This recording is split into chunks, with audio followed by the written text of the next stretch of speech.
Baruch Hashem. Serviço da verdade. Quero neste vídeo estar falando um pouco sobre relacionamento bíblico. Há muitos vídeos hoje com a internet, a tecnologia, o conhecimento tem se multiplicado, como a profecia de Daniel já dizia que nos últimos dias o conhecimento ia se multiplicar. Mas o que se precisa se multiplicar é o conhecimento bíblico, não de filosofias humanas, nem de conhecimento humano, mas sim conhecimento de Deus. Neste vídeo vou estar falando do projeto de Deus para a família e o que o inimigo das nossas almas, o nosso adversário, tem feito com as vidas. Todos nós sabemos que Deus é responsável, você crendo ou não crendo, por toda a criação. O ser superior que se identificou a Moisés como o Deus de Abraão, o Deus de Isaac, o Deus de Jacó. Falou a Moisés e disse o seu nome, um nome constituído por 4 consoantes hebraicas, o Yud, Rei, Vav, Rei. Essas 4 consoantes tem várias possibilidades de se pronunciar. Uma delas é Yahweh e pode ser Yahvé. Foi traduzido por português como Jeová. E algumas traduções Yehová, Jeová, Yahvé. Então esse tetragrama é o nome de Deus, que seu significado é eu sou o que sou, mostrar-lhe ser o que eu mostrar ser, eu sou o que sou. Esse Deus, ele foi responsável por criar todos os seres humanos. Criou tudo, inclusive eu e você que está me vendo, ainda que você não creia nisso, essa é uma verdade. Então, Deus criou o homem no 6º dia e viu que o homem estava só, não tinha ninguém para ajudar o homem, e Deus viu que não era bom ele ficar só. Deus vê as coisas que nós não vemos. Ele sabe a necessidade de todos os seres humanos. E ele sabia que o homem precisava de alguém. Então, da costela de Adão, ele tirou a sua mulher. Então ficou o primeiro casal. Então ali naquele momento Deus fez o casamento. E deixará o homem, o pai e a mãe e ele se unirá à sua mulher e ambos serão uma só carne. E quando ele diz uma só carne, ele está dizendo que quando a pessoa se casa, ela se torna uma. Então, se ela se torna uma, ela não é mais duas. Concluímos, pois, se ela não é mais duas e é só uma, não pode haver o divórcio. E neste vídeo eu quero falar sobre o casamento, sobre o divórcio. Vemos que o primeiro casamento ele foi feito por Deus. Deus fez o primeiro casamento. Houve outros casamentos após a queda do homem. Caim se casou com uma parente próxima. E dali começou as origens. Por isso o primeiro livro se chama Gênesis, a genealogia, em hebraico Bereshit, no princípio. Começou ali em Gênesis toda a reconstrução da raça humana. O interessante é que, como era a forma de casamento que nós precisamos entender, e a questão da palavra que hoje nós usamos na nossa cultura é namoro. Essa palavra é bíblica, da onde qual é a sua origem, como alguém que queria casar devia de fazer, o que precisava fazer. Isso tudo é bom nós aprendermos.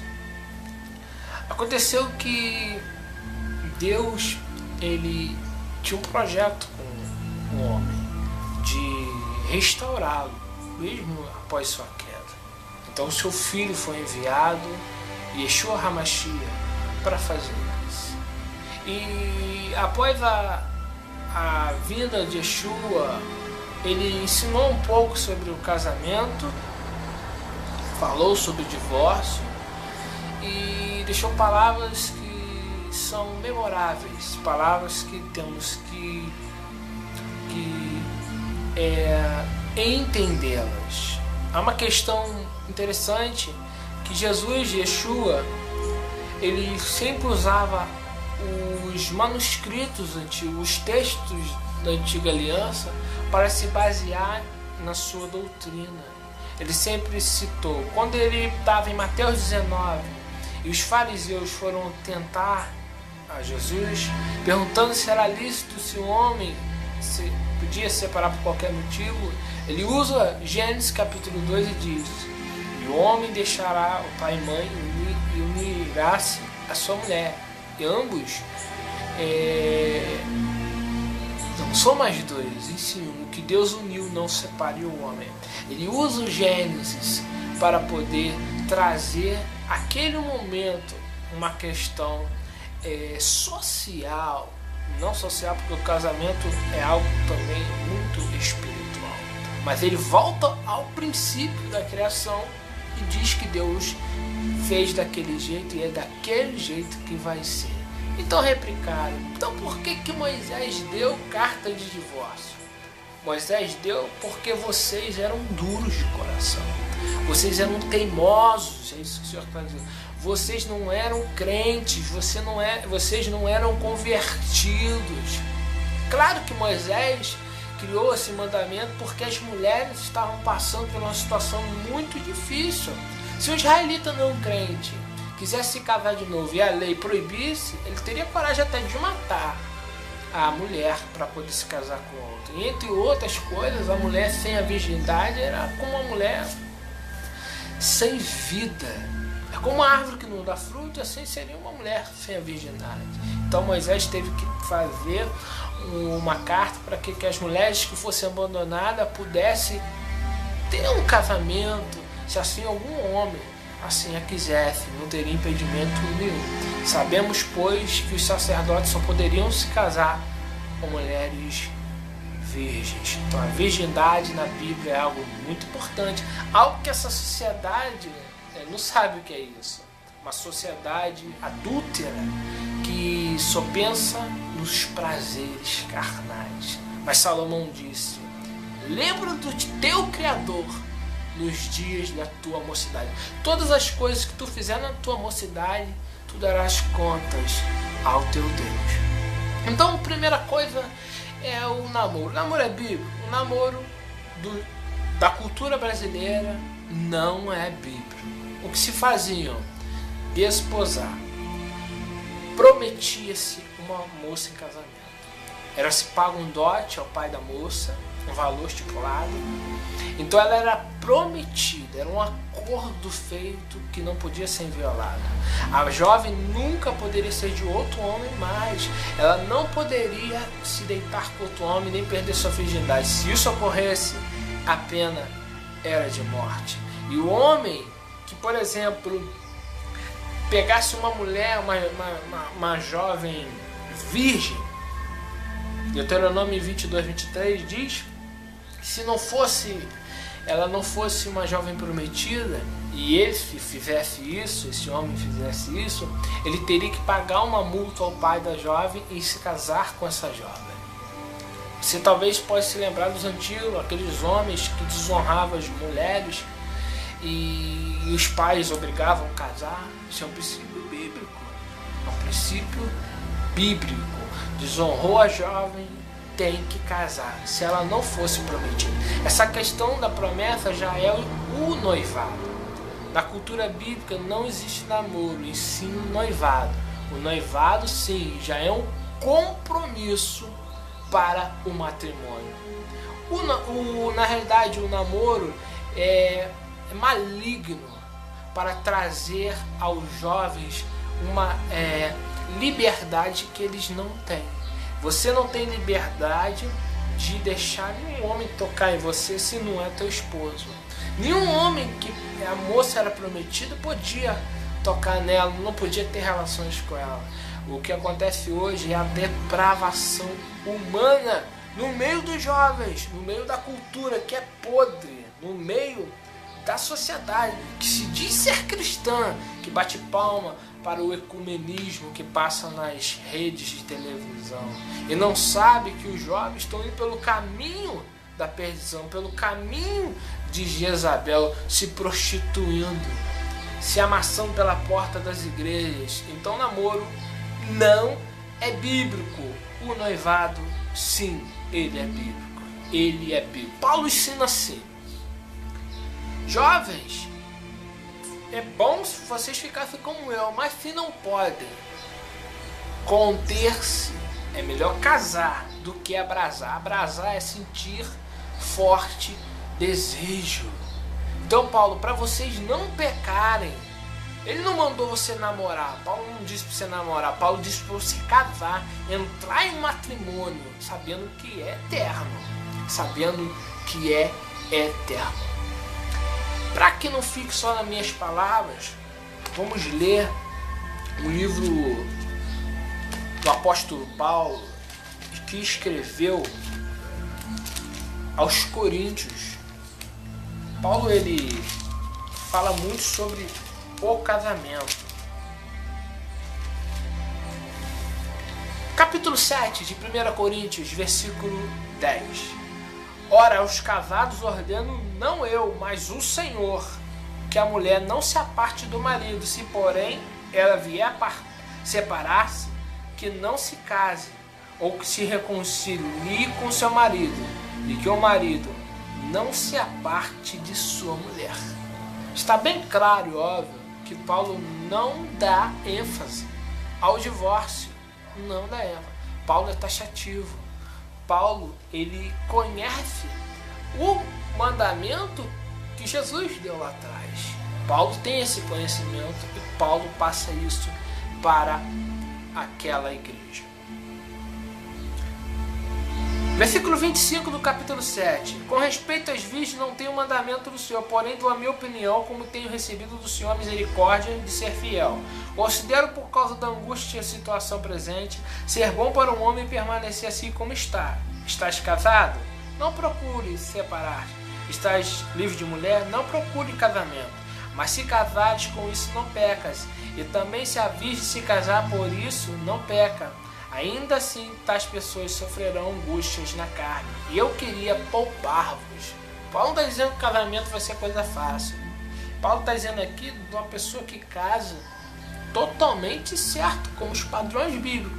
Mesmo assim, tereis tribulações na carne. Porque no casamento, ele é alvo de Satanás para a destruição. Se o diabo conseguir destruir uma família, ele destrói um lar. Porque esse é o objetivo dele. Então nós aprendemos sobre o casamento, é vitalício, é eterno. Mas em Mateus 19, eu queria também compartilhar o próprio Senhor Jesus, para não ficar nas palavras de Filipe e apóstolo Paulo. Vamos falar o que Yeshua HaMashiach, o ungido, o Messias, falou. Não sou eu que estou dizendo, é Yeshua HaMashiach. Vieram a ele alguns fariseus e o experimentavam, perguntando: é lícito ao marido repudiar sua mulher por qualquer motivo? Então respondeu ele: não tendes lido que o Criador desde o princípio os fez homem e mulher? Aqui abre um parêntese. Deus só fez homem e mulher. E Yeshua HaMashiach disse: homem e mulher. Ele disse: por esta causa deixará o homem pai e mãe e unirá a sua mulher, tornando os dois uma só carne. de modo que já não são mais dois, porém uma só carne. Portanto, o que Deus ajuntou, não se separe o homem. Primeira coisa, não existia cartório nesta época. No princípio, era instituído o casamento pela união de duas pessoas. Então Adão e Eva se uniram, Deus os uniu. E quem uniu Caim com sua mulher? Depois veio os costumes de dote. Já no tempo de Jacó já existia. O de Isaac também já existia. O dote. Então, os costumes, não leis de Deus. A lei só foi dada a Moisés no Sinai. Então, o Senhor Jesus, ele diz que o que Deus ajuntou não separe o homem. No versículo 6. Então eles replicaram, eles não aceitaram essa resposta. Aí Jesus disse, então disseram, por que mandou então Moisés dar a carta de divórcio? Respondeu Jesus, por causa da dureza do coração. Aquela questão, teimosos, pessoas não crentes, tendo, entre aspas, tendo descendência de Abraão, mas não tendo nada de Abraão, não tendo frutos de Abraão. Vocês eram teimosos, vocês eram ímpios. É isso que Jesus está querendo dizer. Então, para resguardar as mulheres, Moisés fez isso. Aí no versículo 9 ele vai dizer, eu porém vos digo, olha só, Moisés deu, mas eu estou dizendo, Jesus está dizendo, quem repudiar sua mulher não sendo por causa de relações sexuais ilícitas e casar com outra comete adultério. Olha só. Existem dois termos gregos aqui, porneia e mocheia. Relações sexuais ilícitas, porneia. Adultério, mocheia. Qual a diferença? Preste atenção no versículo 9 que vai explicar. Eu, porém, vos digo, quem repudiar sua mulher não sendo por causa de relações ilícitas, sexo antes do casamento. Só tem uma forma de explicar este versículo. Não tem como duas pessoas casadas fazerem relações ilícitas. Não tem. Se elas fazem sexo com outra pessoa não sendo o seu cônjuge, isso se chama mocheia. Porém, se uma pessoa que não é casada tem relações, se chama porneia. A explicação está no ato de desposar. A jovem era desposada, ela era dada em casamento, era assinado o dote, mas ainda não tinha feito o cerimonial e não tinha concretizado com a relação sexual. Então o que acontecia? Quando uma jovem era dada em casamento, o noivo saía e voltava na data determinada para fazer o casamento. Se essa jovem perdesse a virgindade, o termo não era mocheia, que quer dizer adultério. O termo era porneia, que quer dizer sexo antes do casamento. Porém, já estavam casados por um papel, por um contrato, mas não por carne. Ainda não tinham se unido, mas já tinha uma palavra que tinha sido dada. E em Deuteronômio 22, 23 fala sobre isso, que a jovem desposada não podia perder a virgindade, senão ela teria que ser morta. Maria, Miriam, José descobriu que Maria estava grávida e ela estava prometida, desposada.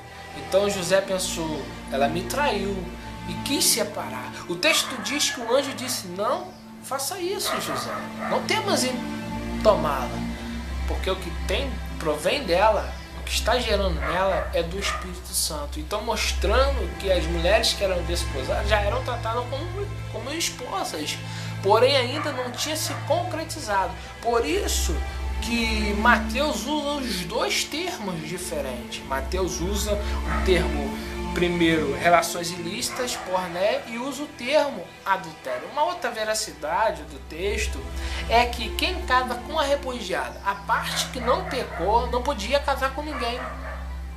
Mas o que nós temos visto hoje é pessoas que por qualquer motivo se separam e sobem nos púlpitos das igrejas, pregam a palavra, estão fora da palavra de Deus. Se você conhece alguém nessa situação, pregue o evangelho, transmita essa verdade.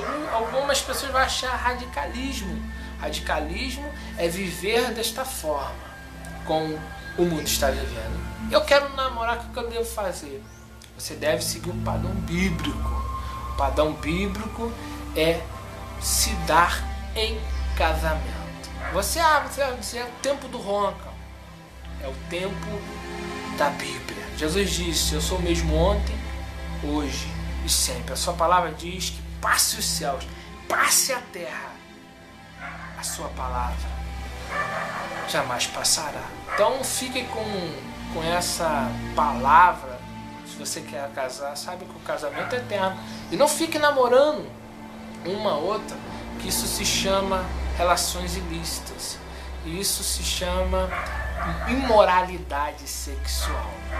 Você pode ter uma jovem prometida, mas você não tem o direito de tocar nela antes do tempo. Se conhecer é uma coisa, já partir para outra área é outra. Você pode conhecer, você pode sim pedir em casamento, que eu acho que isso que os homens desta terra tinham que fazer, e as mulheres deviam guardar a sua virgindade conforme a Bíblia diz, porque a virgindade segundo a Bíblia é algo muito importante. Palavra de Felipe Cunha? Não. Palavra de Yeshua HaMashiach. Eu não gostei, você vai me dizer, reclame com quem escreveu este livro. Baruch Hashem, Shalom Adonai.